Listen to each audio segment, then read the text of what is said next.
fishy is definitely going on here. They're hiding something. Let me call up the Chief of Interpretation, Bob DeCruz. Robert. He doesn't exist. Rip the lid off this. It don't make sense.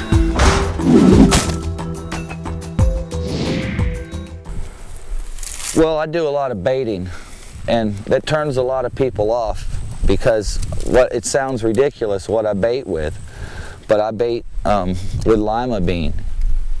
I go to the store, I get the 1 pound bag of the large ones, about that big, and I'll scatter them in an area like this. And this time of year when it's dry, they'll hold.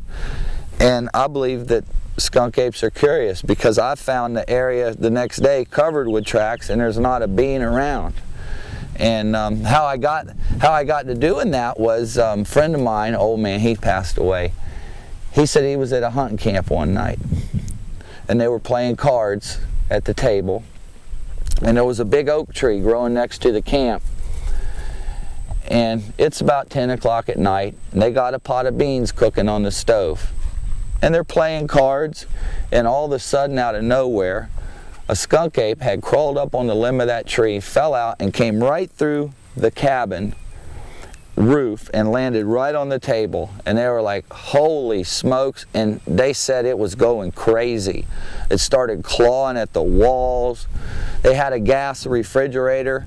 It turned it over trying to get through what it thought was an opening. It was a window, and then finally it just in a long run busted the side wall out and went into the woods. The whole time they're trying to get their guns. When it came through the roof, it knocked the lantern down so they couldn't see hardly anything.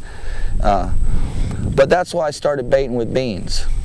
It seemed like it, you know, something drew it in. And so I'll get out here sometimes, I'll hang a pot. It sounds crazy, but it works. I'll come into one of these hammocks, hang a pot over a fire, sit out here for a few hours, cook up a pot of beans, and then I'll get up in my stand, I'll back up, and I'll watch that hammock from a distance. And I'll watch it for an hour, a day, a week. I'll watch it for as long as I got to watch it until I get a hit or the beans start to mold, and then you got to dump it and start over again.